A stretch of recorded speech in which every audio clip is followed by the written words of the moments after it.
The assassin.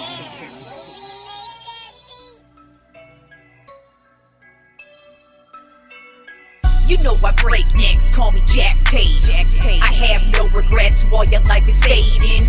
I'm a crazy fuck equivalent to Satan. When I'm behind the mic, I feel like the greatest. You know I break necks, call me Jack Tate. I have no regrets while your life is fading. I'm a crazy fuck equivalent to Satan. When I'm behind the mic, I feel like the greatest. What up, y'all? You're listening to Sports Talk with Tropp, and I'm your host, Katie Tropp. Well, they did it. The Los Angeles Dodgers, they are the repeat champions. This is the first repeat champion we have had in baseball since the Yankees three-peated in the early 2000s, okay? So, what was that, 2001? I think it was 99, 2000, 2001, that era. So, like, it's been over 20 years since we have had a repeat champion, and the Dodgers did it. And let me tell you, I said it before the baseball playoffs started that, to me, the baseball playoffs are the best out of all the sports and the playoffs. I just feel it's always tense and it's always on edge. And this World Series was the epitome of why. I mean, I hate the Dodgers. I don't ever root for the Dodgers, and I was all about Toronto in this one. But man, what an insane World Series from both teams. I mean, this was obvious. These were the two best teams in the league, and it showed. I mean, it just came down to every single at-bat, every single pitch, every defensive play, every managerial move. At the end of the day, this was just an excellent World Series. So congratulations to the Los Angeles Dodgers. It pains me to say it because, I'm a San Francisco Giants fan, and I just can't stand seeing this team win. But hey, man, they won, and they did it again 2 years in a row. So in Game 6, they took care of business. They got the win 3-1 over Toronto. And Yamamoto pitched 6 innings, had 6 strikeouts, and it was a crazy game-ending double play to win this one as well because Toronto was looking like they were getting ready to potentially at least score a couple of runs in this one to potentially tie it up in the 9th inning. No, it's a game-ending double play. And then in Game 7, I mean, what a way to come down to it. So the Dodgers got the win 5-4 in 11 innings. And it's only fitting that this World Series goes into extra innings on the final Game 7 of it all. And I mean, it was so tense because at first it looked like, oh, cool, Toronto comes right out. They got this 3-0 lead. Then the Dodgers kind of start chipping away at this lead. And I'm like, I'm not liking this at all. I'm not liking this at all. So it's 3-0. Then it's 3-1. Then the Dodgers are able to tie it up 3-3. Then Toronto takes the lead 4-3. And it's just looking like, all right, they've got this. It's 4-3. They could take this. And no. One of the craziest managerial moves, like, you just got to give it up to Dave Roberts. Because I know a lot of people like to make it seem like just because they've got a lot of talent on their team that his job is super easy, when it's really the exact opposite. This dude has to, like, determine what players to take out and to put in. And he's got literally he's got Hall of Fame level players already on his team. And it's like you got to decide where you got to place them, when to put them in, when to put them out, and then who to put in. And Rojas, this dude has had a terrible World Series. He has had a terrible playoff run. He has just not been playing well. But Roberts had to put him in, and he ended up putting him in, and he ended up hitting the game-tying home run to send it into extra innings. Then we go into extra innings, and he makes a huge play. You know, Toronto's got it's either they got the bases loaded or they got a guy on first and third. Either way, they've got a guy who's capable of scoring on third base. And Rojas makes the play, the defensive play in the 10th inning to just, boom, gun it to home plate and stop the Toronto Blue Jays from scoring that run. Yamamoto comes in the extra innings, and mind you, this guy just pitched in Game 6. So this guy's arm's got to be close to falling off, but this is for the World Series, so no one gives a fuck at this point. And he comes out, and he just does his thing. Dodgers do their defensive thing because Toronto Toronto's looking like there's a potential that they could score here in the 10th inning. No, they don't. And then the Dodgers in the 11th inning, Will Smith gets jiggy with it and hits the game-winning home run to give the Dodgers the 5-4 lead. You know, Toronto's got hope in the bottom of the 11th, but it was snatched right from them with a game-winning double play to end the game, and the Los Angeles Dodgers are the champions, the repeat champions. Yamamoto ended up winning the MVP, as he should, because he pitched his lights out. His what was it, game 2? He pitched a complete game. Game 6, he went 6 innings pitched, got the win in that one, and then, of course, came in game 7 to seal the deal for the Dodgers, and what a season. Also, shout out to Clayton Kershaw. Great way for him to end his career. 3-time World Series champion now. He gets to ride off in the sunset the way he should. Mookie Betts gets his 4th ring. Freddie Freeman gets his 3rd ring. I mean, these guys are they're just excellent baseball players, and very well-deserved season from them. Like I said, you know, once the playoffs began, I knew you could not count this Dodgers team out, no matter how shaky the regular season was for them. I kind of feel like those injuries, especially at the starting pitcher position, really preserved a lot of their pitchers for this playoff run. And here they are as the repeat champions. All right, so let's move on to Week 9. And Week 9 of football, we had a few crazy games, but we had some upsets too. But so let's get right into it, beginning with the Indianapolis Colts at the Pittsburgh Steelers. And the Steelers took care of business. I mean, a lot of people were worried about them on defense, and they answered the bell in this one. They got the win 27-20, but the Steelers' defense was all over Daniel Jones. Not only were they having him run for his life, but they caused 6 turnovers as well. A few interceptions, a few fumbles. Every player on defense pretty much was a factor in this one. They were able to set the offensive up in great field position, and they were able to do exactly what I said they were going to do, and that is contain Jonathan Taylor. Dude only had 45 rushing yards in this one. He just was not able to get going, and the Steelers got a huge win over the Indianapolis Colts, 27-20.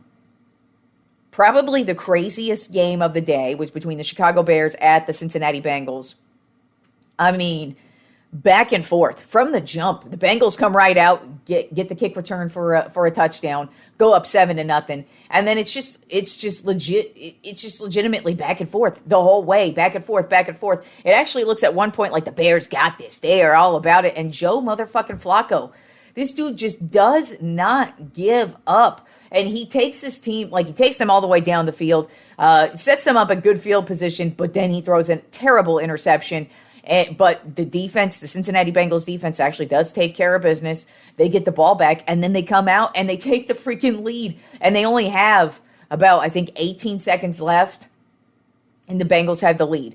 And the Bears have to get into field goal range in order, because the Bengals have a 1-point lead because they or a 2-point lead because they missed the extra point. Or no, they didn't miss the extra point, or maybe they did at some point. This was one of the weirdest fucking games of all time. But anyways, the Bengals had the lead, and the Bears just needed a field goal to win this one, and instead, the Bengals defense just shits the bed completely. I mean, the Bears only have 18 seconds left. It's pretty difficult to get down the field with 18 seconds and, get in the field goal range, but let alone do what the Bears did. And the Bears, they throw their tight end. He catches the ball. He just busts through terrible tackling and is able to score the game-winning touchdown to take the Bears home with the win, 47-42. But Joe Flacco cannot overlook what this dude did yesterday. 31 for 47, 470 yards and 4 touchdowns. Dude's 41 years old.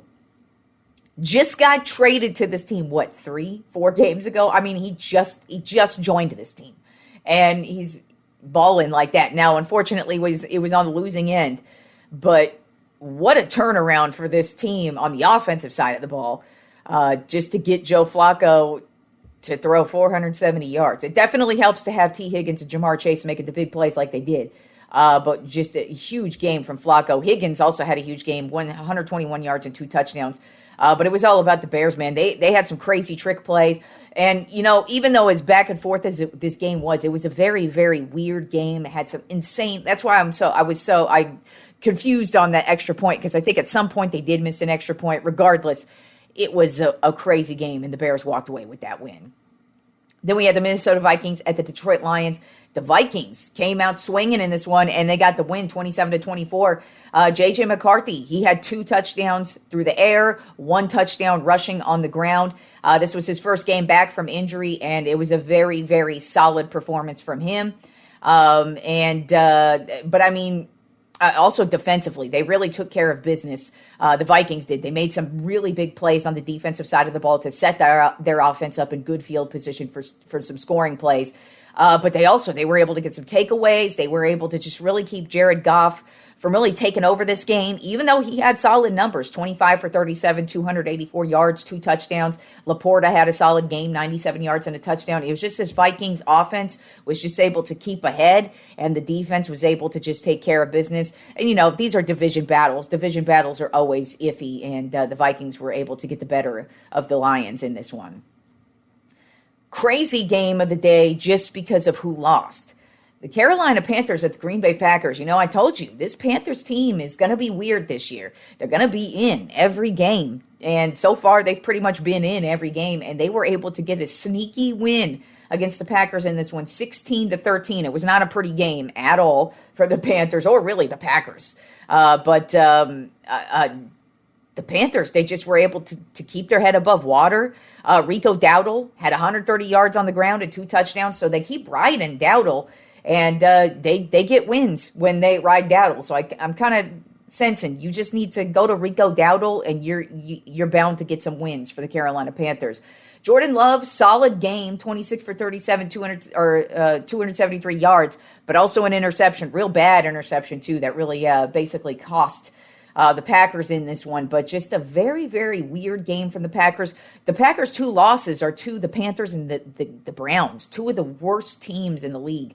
But the Panthers are over 500 for the first time in years. I think since 2021, I recall. I could be wrong, but it's a few years since they've been over 500 at this point in the season. They are 5-4 on the season. So I told you, Panthers may not be the best team in the league this year, but they're going to be in it in every game. They're going to push every team they play to the brink, and that's exactly what they did to the Packers in Green Bay, nonetheless, but they got the win 16-13.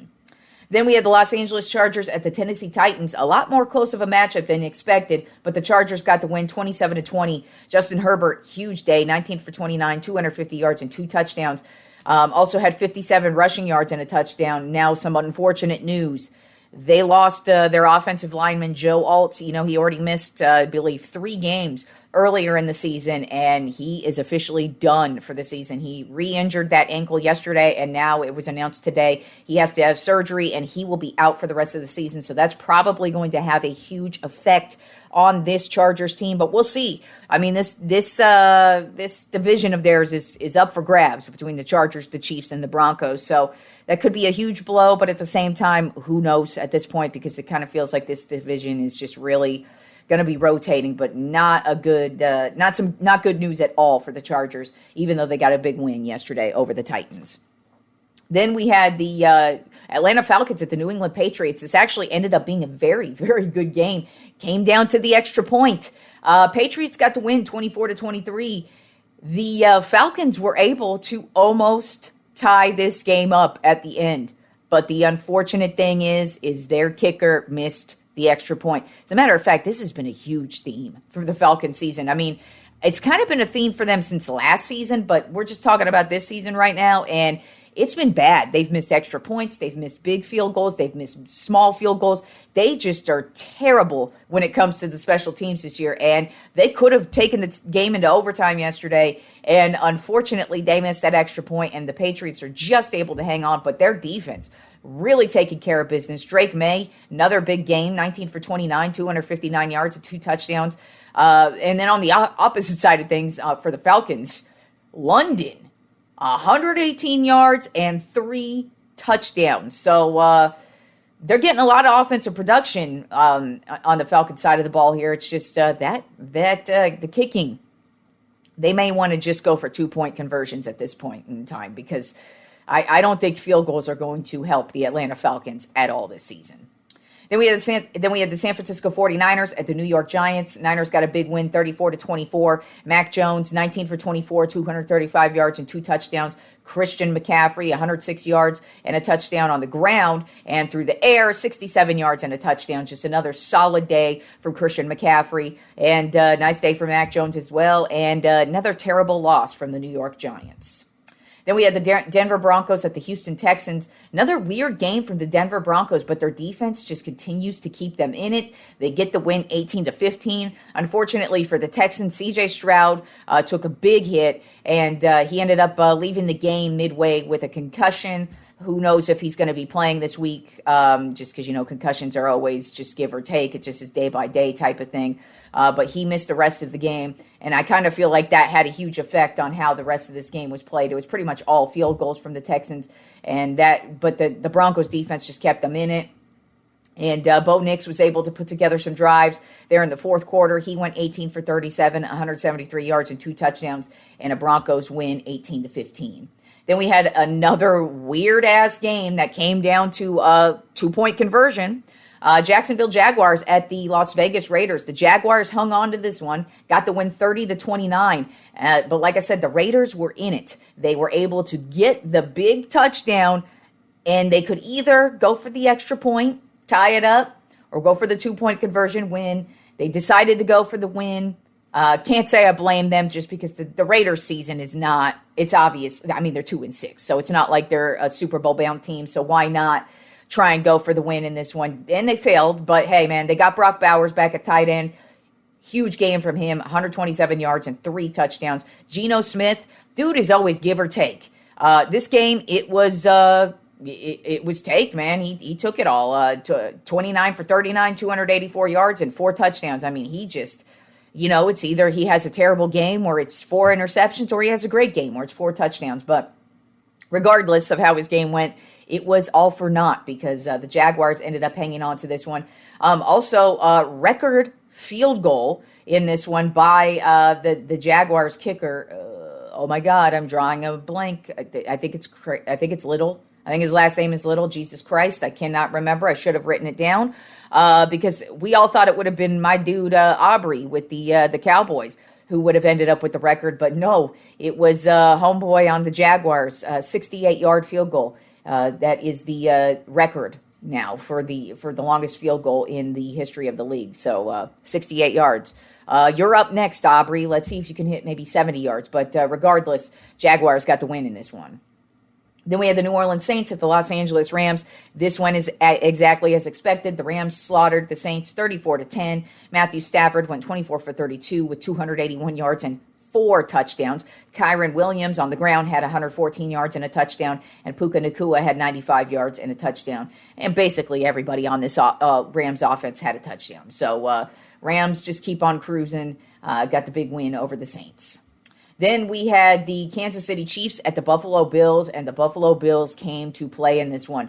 Their defense took care of business. So the Chiefs, it is all Patrick Mahomes. That is all it is. He's got to do all the running. They have absolutely zero ground attack. They're able, once they get in the red zone, they're able to score with their running backs, or even now that Rashee Rice is back, he's also added that extra where you could just hand him off the ball, and he's just really quick and squiggly, and he's real difficult to get to tackle in the red zone. So he's been scoring a lot of rushing touchdowns. But for the most part, they're pretty much only getting their rushing from Patrick Mahomes. And they're getting a lot of their plays on just Patrick Mahomes' prayers. And it caught up with them in this game. It just goes to show you what's going to happen to this offense when they go up against a really solid defense. And this Bills team really took care of business. This is actually technically one of the worst games Patrick Mahomes has had statistically. I mean, he's still Patrick Mahomes, and he still made really big plays. I mean, the Chiefs were still in striking distance at the end of the game. As a matter of fact, the Bills, they were trying to run down the clock. They weren't able to get the first down. They were able to get in field goal position for a 46-yarder, and their kicker just missed it. It doinked off. but there was only 22 seconds left at that point in time. Luckily, their defense just held it down. They were able to make sure that the Chiefs weren't able to get in the scoring position, and the Bills held on to this one 28-21.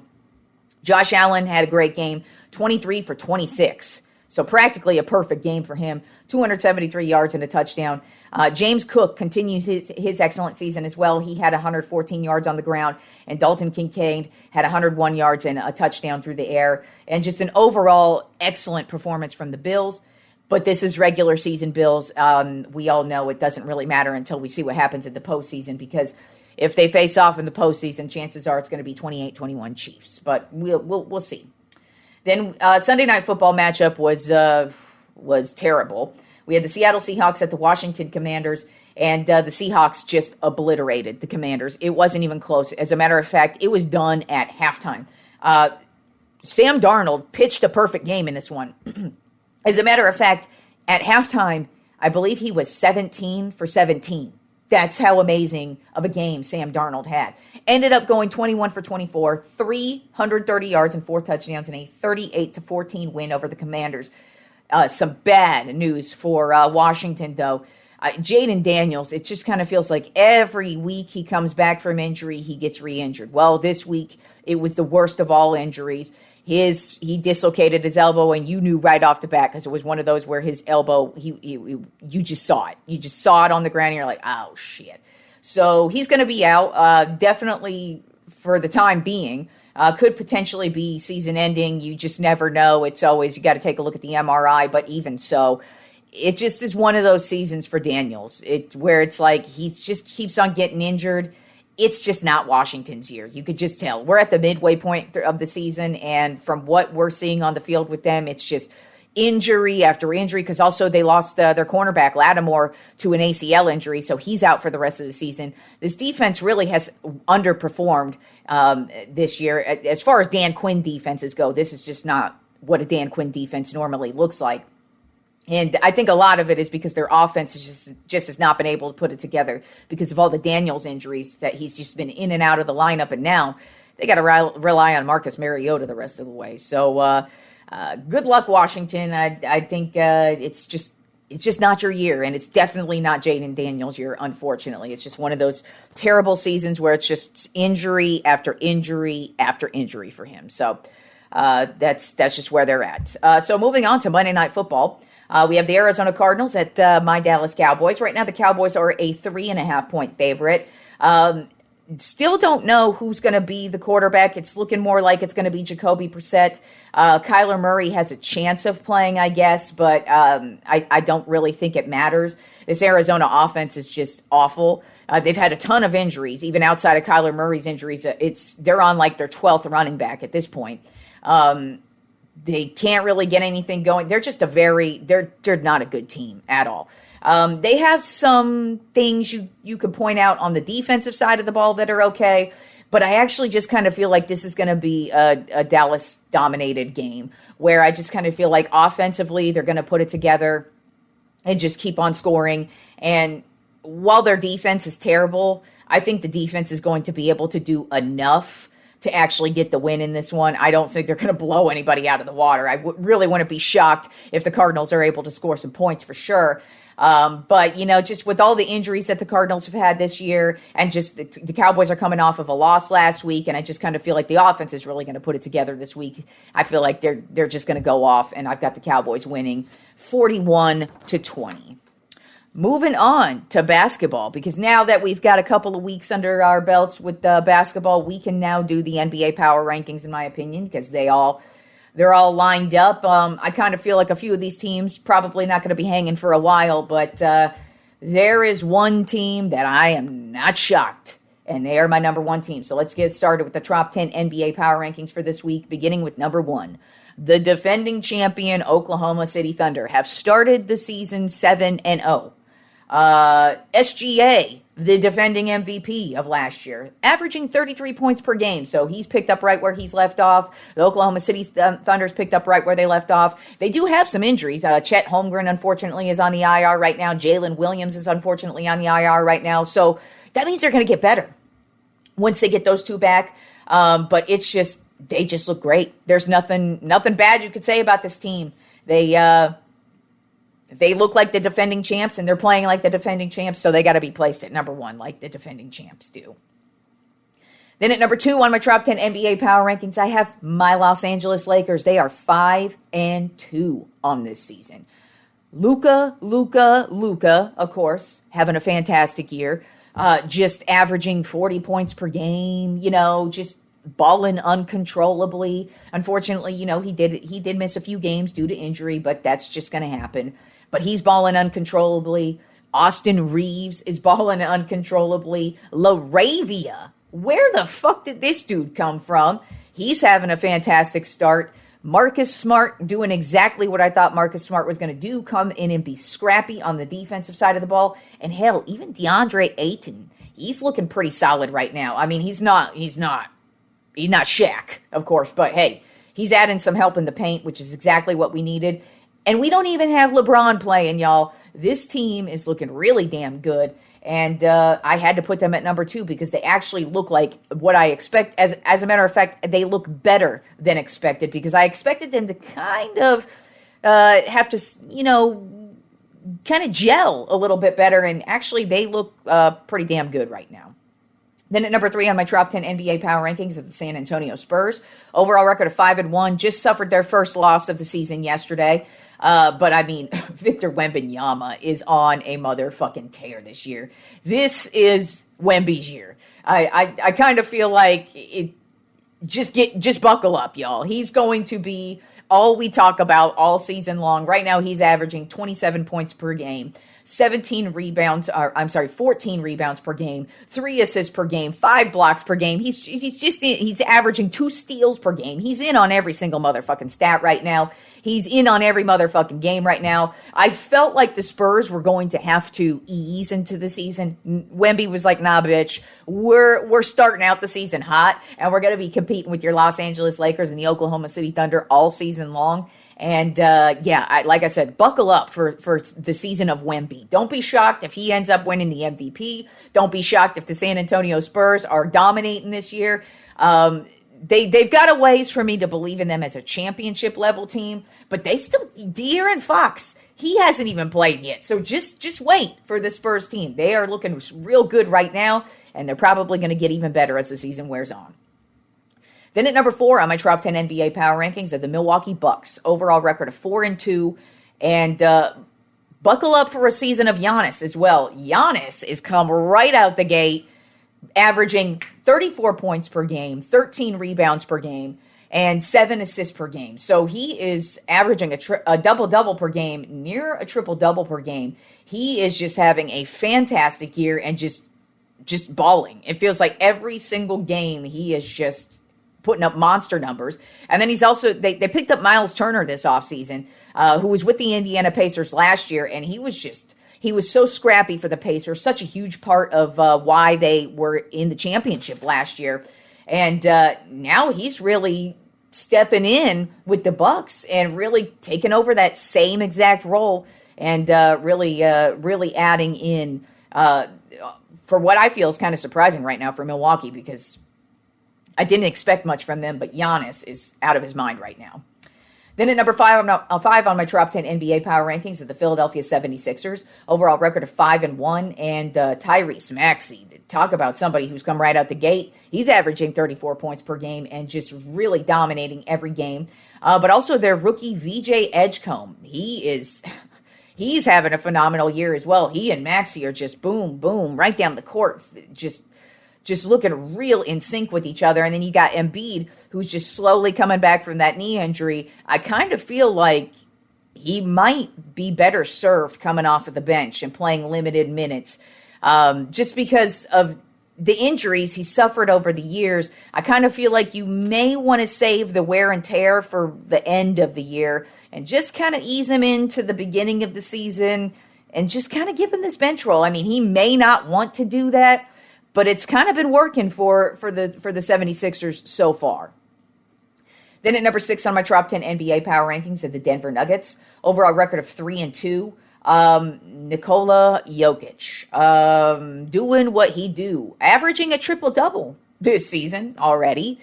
20 points per game, 14 rebounds per game, 11 assists per game, yada, yada, yada. That's just typical Nikola Jokic. And then Jamal Murray, averaging 26 points per game.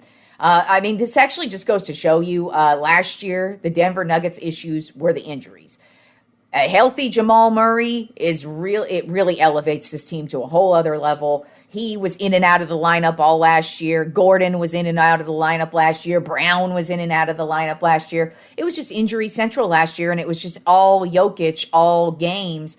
And yes, he can get you the triple doubles, but they always need a Murray to step it up, or a Gordon to step it up, or a Brown to step it up. They need those dudes. And so far, those dudes have been performing, and, they just keep doing what they're doing. And they're healthy and looking really good right now. Then at number 7 on my top 10 NBA power rankings of the Houston Rockets, overall record of 3-2, Kevin Durant fitting right in with this team, averaging 27 points per game. And he and Şengün are just really, boom, just they look so good together. Şengün's averaging 22 points per game, 8 rebounds per game, 8 assists per game.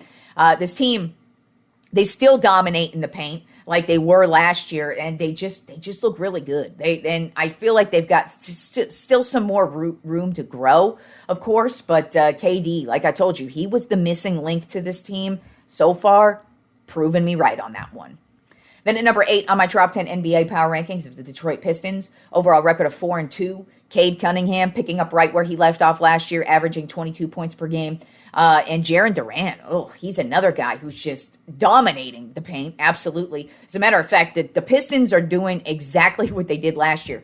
Cunningham, he's great offensively, but these guys are scrappy in the paint.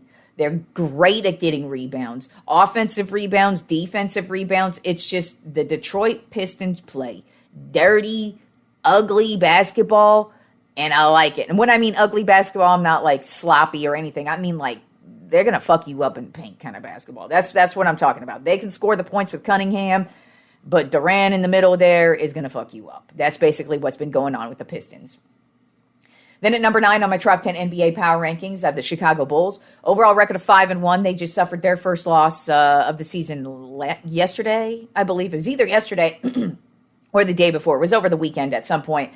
I kind of feel like the Bulls, yes, they're starting off the season hot, but I don't know how long it's going to last. They're that team I kind of look at like, I don't know if we're going to be talking about them a lot, but hey, they started off the season undefeated. They're playing excellent basketball right now. Really solid team basketball. Giddey, he's scoring the points. He's throwing some assists out there. Vucevic, he's dominating the paint with the rebounds, also getting some assists out there. Trey Jones, he's also out there helping.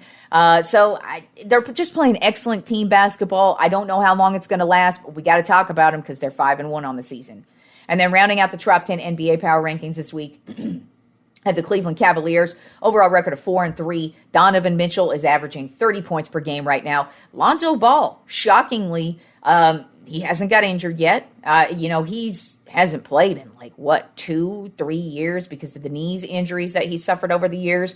But he's playing the minutes that he's getting, he's making the most of it, and he's actually looking really solid right now. If he's able to stay healthy, it looks like he's going to end up being a pretty solid piece for this Cleveland Cavaliers team. Evan Mobley having a pretty solid year as well, and then Jared Allen also. So, this Cavaliers team, not as hot out the gate as they were last year, but I mean, Donovan Mitchell still there, still scoring points, and this looks to be like a pretty good team, especially with that Lonzo Ball angle. If he just stays healthy, I kind of feel like he's going to be that dude who's very helpful in some key games where you're going to need another dude to step it up other than Donovan Mitchell. And they still have Garland coming back at some point this season as well. So expect the Cavaliers to get better as well. All right, y'all. Enjoy the rest of the week of sports, and I will talk to you fools on Wednesday.